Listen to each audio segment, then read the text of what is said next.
Hola, buenas tardes, con ustedes Manuel Fernández. Bienvenidos a mi canal de historia contemporánea.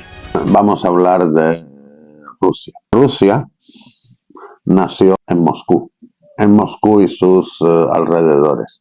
El núcleo de lo que con el tiempo llegó a ser el Estado ruso era un principado, el Principado de Moscovia, centrado en Moscú. Moscú, como sabemos, está lejos del mar. Rusia era un estado en sus orígenes sin ninguna salida al mar, pero se fue expandiendo progresivamente. El primer mar al que llegó fue el Mar Blanco. El Mar Blanco, en dirección nordeste, es un anexo del Océano Glacial Ártico.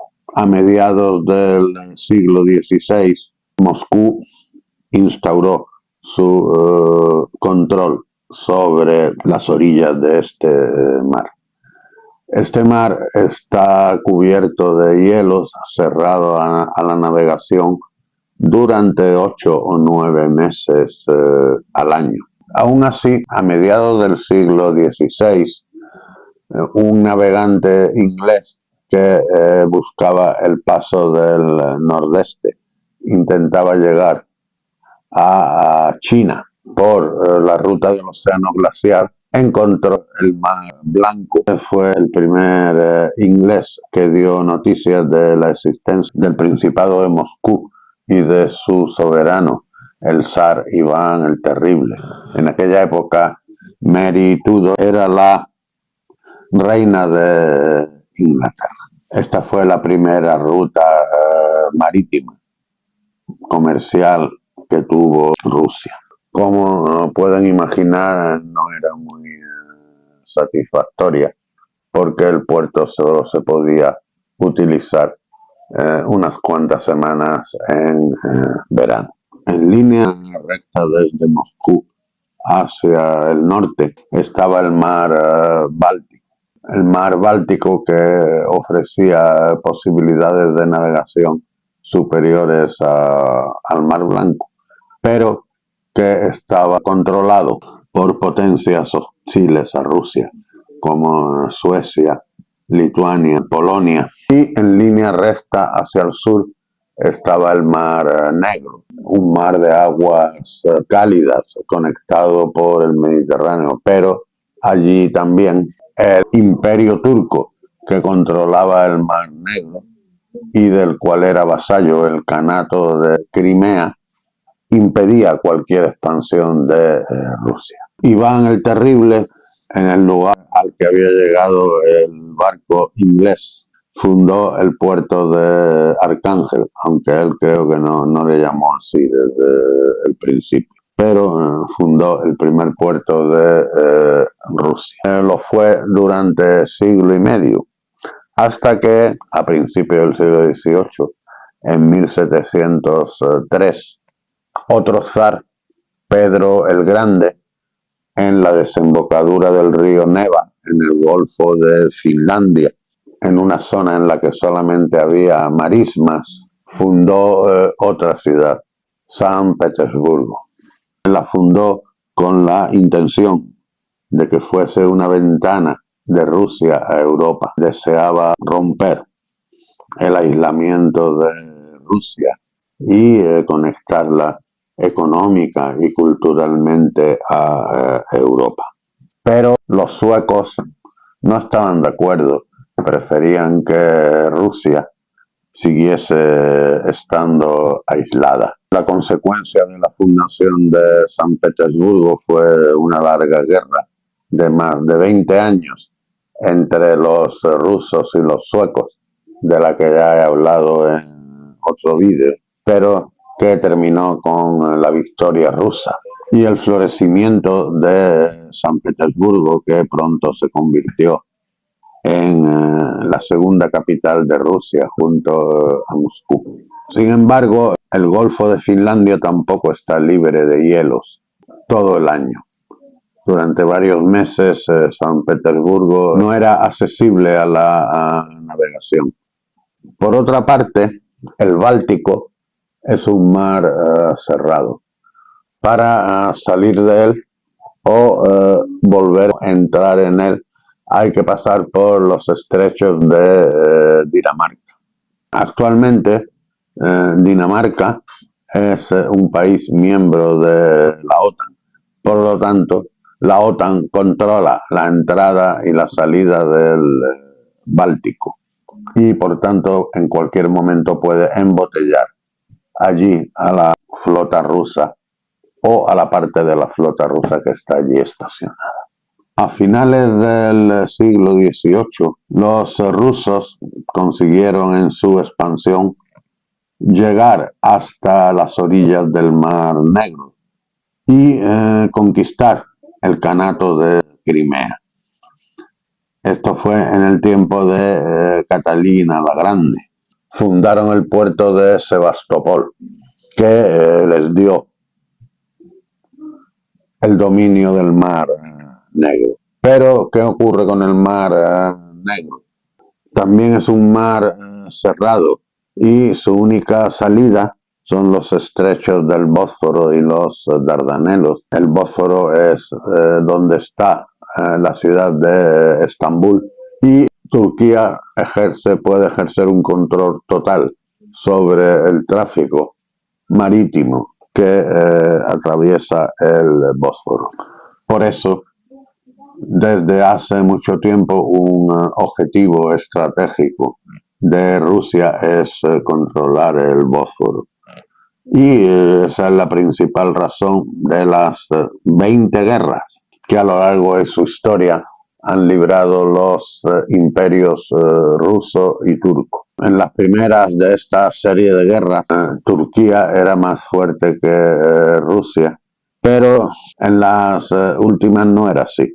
Y si Turquía no perdió Estambul no se convirtió en una ciudad rusa, fue por el apoyo que le prestaron los ingleses y los franceses, que no tenían ninguna gana de ver aparecer a la flota rusa en el Mediterráneo, convertirse allí en un competidor. Así que en la guerra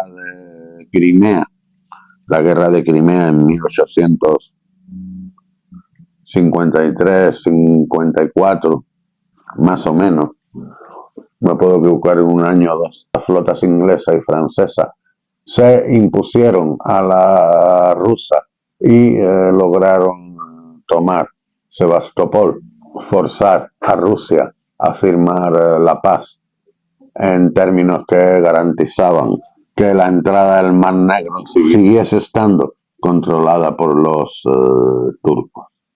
A mucha más distancia de Moscú, hacia el este, está el Océano Pacífico y también los rusos en su expansión por Siberia acabaron por llegar a las costas del Pacífico y allí fundaron a mediados del siglo XIX una nueva ciudad, Vladivostok. Vladivostok hoy en día está libre de hielos casi todo el año debido al cambio climático y a las muchas industrias que se han instalado en el puerto y contribuyen a calentar el agua. Pero no era así en el siglo XIX. Y además, Vladivostok está también en un mar relativamente cerrado, que es el mar de Japón. El Japón, Corea, son los que controlan las entradas y salidas del mar de Japón. Aunque no son miembros de la OTAN como si lo fuesen, son aliados de los Estados Unidos.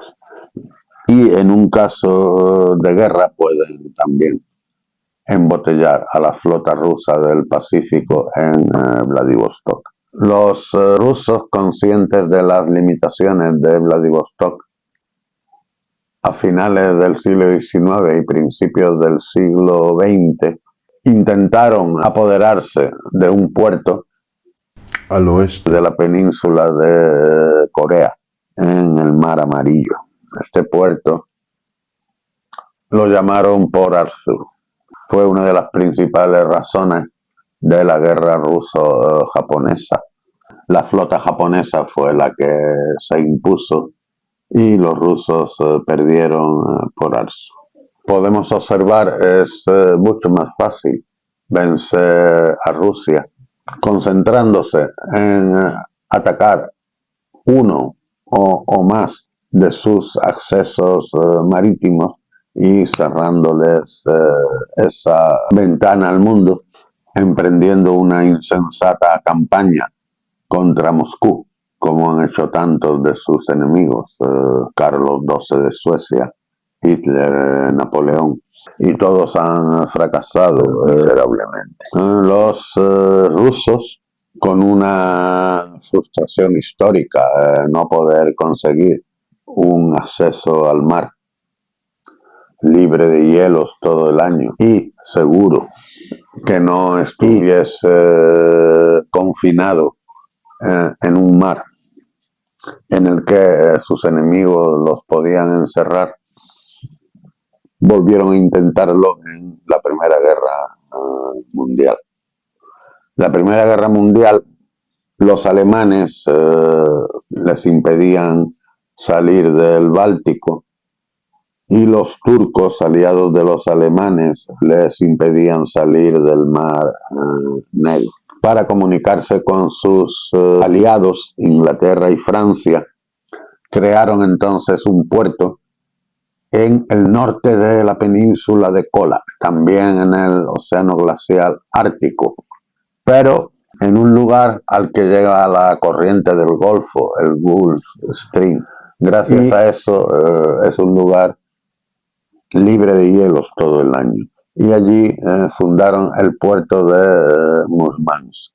Ahora bien, si Noruega está en manos de una potencia enemiga, también Murmansk se convierte en un puerto problemático.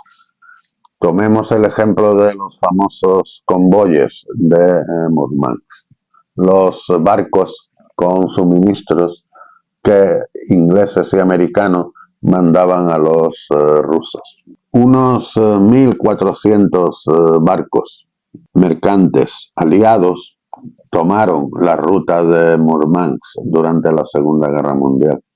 De estos 1.485 fueron hundidos por los submarinos y aviones alemanes con base en Noruega. También 16 barcos de guerra que escoltaban a estos mercantes fueron igualmente destruidos. Los alemanes pues también sufrieron pérdidas importantes.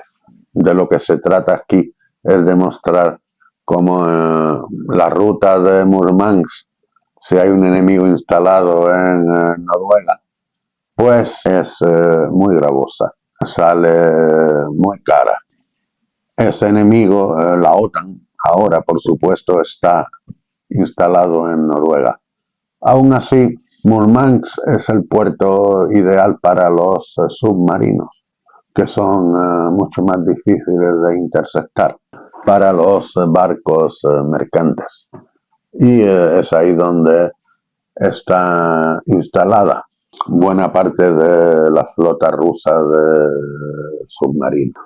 Creo que ha quedado claro el punto que he intentado demostrar, que los accesos al mar son los puntos más débiles de la Federación Rusa, como lo fueron anteriormente del Imperio Ruso y de la Unión Soviética, que este problema que Rusia arrastra desde la Edad Media, pues aún no ha sido resuelto. En fin, esto ha sido todo por hoy.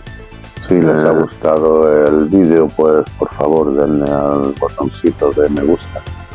Si quieren suscribirse pues, al canal, me harían muy feliz.